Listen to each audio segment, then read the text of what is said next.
രാജ്യസഭയിലും ലോകസഭയിലും കേരളത്തെ പ്രതിനിധീകരിക്കുന്ന എംപിമാരുമായി കൂടിച്ചേർന്ന് ഇപ്പോൾ ആരംഭിക്കാൻ പോകുന്ന പാർലമെൻറ്റ് സെഷനിൽ ഉന്നയിക്കേണ്ട വിവിധങ്ങളായ പ്രശ്നങ്ങളും ആ പ്രശ്നങ്ങളിലെ കേരള നിലപാടും ആ പ്രശ്നങ്ങളിൽ യോജിച്ച കേരളത്തിന് വേണ്ടിയിട്ടുള്ള ഒരു മുഖം അവതരിപ്പിക്കണമെന്ന ആശയവുമാണ് യഥാർത്ഥത്തിൽ ഇന്ന് ചേർന്ന എംപീസ് കോൺഫറൻസിൽ പ്രധാനമായും ഗവൺമെൻറ് മുന്നോട്ട് വെച്ചത്. ഇന്നത്തെ എംപി കോൺഫറൻസിൻ്റെ ഒരു പൊതുവായ പ്രത്യേകതയായി എനിക്ക് തോന്നുന്നത് ഏതെങ്കിലും വിധത്തിൽ അഭിപ്രായ വ്യത്യാസങ്ങളില്ലാതെ അവതരിപ്പിക്കപ്പെട്ട പ്രശ്നങ്ങളിൽ പൊതുവായും പ്രത്യേകിച്ച് എംപി കോൺഫറൻസിൽ പ്രത്യേകമായി ചർച്ച ചെയ്ത 16 വിഷയങ്ങളിൽ പ്രത്യേകമായും കേരളത്തിന് വേണ്ടി ഒരുമിച്ച് നിൽക്കാവുന്ന ഒരു നിലപാടെടുക്കണമെന്ന കാര്യത്തിൽ ഒറ്റക്കെട്ടായി പാർലമെൻറ്റ് അംഗങ്ങൾ ഗവൺമെൻറ്റിനോടൊപ്പം നിന്നു എന്നുള്ളതാണ് അതിൽ ഏറ്റവും പ്രധാനപ്പെട്ട പ്രത്യേകത. പ്രത്യേകിച്ച് മുണ്ടക്കൈ ചൂരൽമല ദുരന്തവുമായി ബന്ധപ്പെട്ട് കേരളത്തിനോട് കേന്ദ്രം കാണിക്കുന്ന അവഗണനയ്ക്കെതിരായിട്ടുള്ള വലിയ വികാരം ഈ പാർലമെൻറ്റ് അംഗങ്ങളുടെ സമ്മേളനത്തിൽ ഉയർന്നു. സർക്കാരിൻ്റെ അഭിപ്രായത്തെ പിന്തുണയ്ക്കുക എന്ന് മാത്രമല്ല, പാർലമെൻറ്റ് അംഗങ്ങളായിട്ടുള്ള ആളുകൾ ഇക്കാര്യത്തിൽ കേന്ദ്ര ഗവൺമെൻറ് എടുക്കുന്ന നിഷേധാത്മകമായ സമീപനം കേരളത്തിലെ ജനതയോടും കേരളത്തിലെ ജനാധിപത്യ പ്രവർത്തന ശൈലിയോടുമുള്ള വെല്ലുവിളിയാണെന്ന വിധത്തിൽ തന്നെ ചർച്ച ചെയ്തു. അതനുസരിച്ച് മുണ്ടക്കൈ ചൂരൽമല ഉരുൾപൊട്ടലിൽ അതിതീവ്രമായിട്ടുള്ള ദുരന്തമായി പ്രഖ്യാപിക്കാൻ, ഡിസാസ്റ്റർ ഓഫ് സീവിയർ നാച്ചർ എന്ന നിലവാരത്തിൽ ലെവൽ 3 ആയി പ്രഖ്യാപിക്കാൻ, ചൂരൽമല ദുരന്തത്തിന് കേരളത്തിന് ആവശ്യമായിട്ടുള്ള സഹായങ്ങൾ ലഭ്യമാക്കാൻ ആവശ്യമായ എല്ലാ വിധത്തിലുള്ള സഹായങ്ങളും ഒറ്റക്കെട്ടായി കേന്ദ്ര ഗവൺമെൻറ്റിൻ്റെ മുമ്പിൽ അവതരിപ്പിക്കണം എന്ന് നിശ്ചയിച്ചു. കേരളത്തെ തെറ്റിദ്ധരിപ്പിക്കുന്ന വിധത്തിലുള്ള ചില പ്രയോഗങ്ങൾ യോഗം ചർച്ച ചെയ്തു. STRFിനകത്തുള്ള പണം STRFിൻ്റെ മാനദണ്ഡങ്ങൾക്കനുസരിച്ചല്ലാതെ മറ്റൊന്നിനും ചെലവഴിക്കാനാകില്ല എന്ന് യോഗം പൊതുവായി വിലയിരുത്തി. അതുകൊണ്ട് തന്നെ STRFിനകത്ത് ചെലവഴിക്കപ്പെട്ട അല്ലെങ്കിൽ ഉള്ള സംഖ്യ STRFിൻ്റെ മാനദണ്ഡങ്ങളനുസരിച്ച് ചൂരൽമലയിൽ ചെലവഴിക്കുന്നുണ്ട് എന്ന അഭിപ്രായം ശരിവെച്ചുകൊണ്ട് STRFിൻ്റെ മാനദണ്ഡങ്ങൾ മറികടന്ന് മറ്റ് 5 സംസ്ഥാനങ്ങൾക്ക് നൽകിയതുപോലെ ഈ ഘട്ടത്തിൽ കേരളത്തെ ചൂരൽമലയെ സഹായിക്കാനുള്ള ഇടപെടലുണ്ടാകണമെന്ന കാര്യത്തിൽ വാശിയോടെ നിലപാടെടുക്കാൻ ഗവൺമെൻറ് നിശ്ചയിച്ചു. അവിടെ പാർലമെൻറ്റ് അംഗങ്ങളുടെ യോഗം നിശ്ചയിച്ചു.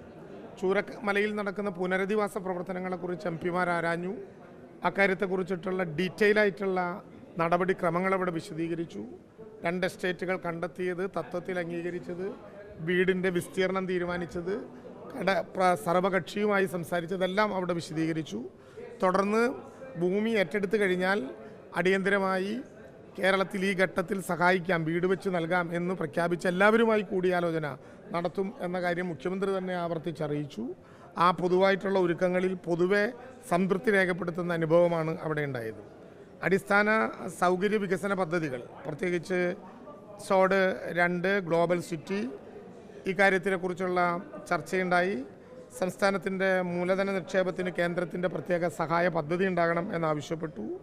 വിഴിഞ്ഞം തുറമുഖ പദ്ധതിക്ക് വയബിലിറ്റി ഗ്യാപ്പ് ഫണ്ട് അനുവദിക്കണമെന്നും അക്കാര്യം പിന്നീട് കേരളം മാത്രം തിരിച്ചടിക്കണം എന്ന പ്രത്യേകമായിട്ടുള്ള നിർദ്ദേശം പറയുന്നത് ഒരു കാരണവശാലും അംഗീകരിക്കാനാവില്ല എന്ന പ്രശ്നവും കേന്ദ്രത്തിൻ്റെ മുമ്പിൽ അവതരിപ്പിക്കാൻ വേണ്ടി നിശ്ചയിച്ചിട്ടുണ്ട്.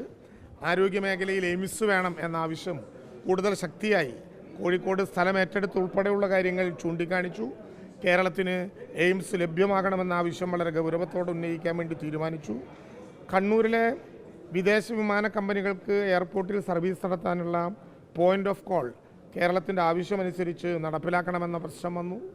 അങ്കമാലി എരുമേലി ശബരി റെയിൽവേ ലൈനും മൈസൂർ തലശ്ശേരി നിലമ്പൂർ നഞ്ചങ്കോട് കാസർഗോഡ് പാണത്തൂർ കണിയൂർ റെയിൽവേ ലൈനും നേമൺ ടെർമിനൽ പദ്ധതിയും ഉൾപ്പെടെ കേരളത്തിൻ്റെ റെയിൽവേ വികസനത്തിന് ആവശ്യമായിട്ടുള്ള പദ്ധതികളിൽ സൗകര്യപൂർവ്വം ഇടപെടാൻ കേന്ദ്ര ഗവൺമെൻറ് തയ്യാറാകണം.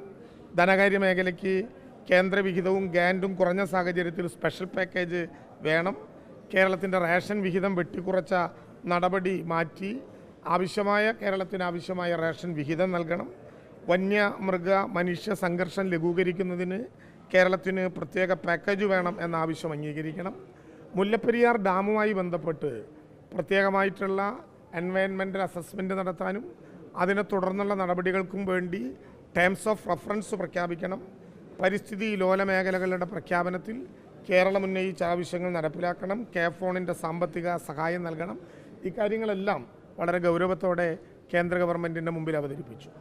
ഏകകണ്ഠമായി എംപിമാരുടെ കോൺഫറൻസിൽ ഉയർന്നു വന്ന വികാരം PMAY ബന്ധപ്പെട്ട് അനുവദിക്കുന്ന വീടുകൾക്ക് ബ്രാൻഡിംഗ് വേണം എന്ന കേന്ദ്ര നിലപാട് ഒരു കാരണവശാലും അംഗീകരിക്കാൻ പാടില്ല, അത് തിരുത്തണം എന്നാവശ്യപ്പെട്ടു. ആ സമ്മേളനം ഒറ്റക്കെട്ടായി പറഞ്ഞൊരു കാര്യം, അത് നിലവിലുള്ളവരുടെ പ്രശ്നം മാത്രമല്ല, വരാനിരിക്കുന്ന തലമുറകളുടെ കൂടി പ്രശ്നമാണ്. കേരളത്തിൽ 4 ലക്ഷത്തോളം ലൈഫ് വീടുകൾ അവതരിപ്പിച്ചപ്പോൾ ഒരു ബ്രാൻഡിങ്ങും ആ വീടുകളുടെ മുമ്പിലില്ല. ഏതെങ്കിലും ഗവൺമെൻറ്റിൻ്റെ പേരോ പദ്ധതിയുടെ പേരോ അല്ലെങ്കിൽ മുഖ്യമന്ത്രിയുടെ പടമോ ആ വിധത്തിൽ ഒരു ബ്രാൻഡിങ്ങും നടത്തപ്പെട്ടിട്ടില്ല.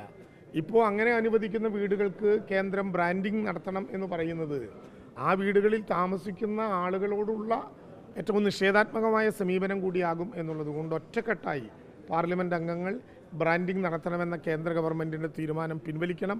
അത് കേരളത്തിൽ സാധ്യമല്ല. എന്നാൽ കേരളത്തിന് വീടുകൾ പണിയാനുള്ള പണം അനുവദിച്ചു നൽകണം. ഇക്കാര്യങ്ങളെക്കുറിച്ചൊക്കെ വളരെ സവിസ്തരമായി ചർച്ച ചെയ്തു. യോജിച്ച ഒരു ചിന്തയാണ് പൊതുവിലുണ്ടായത്.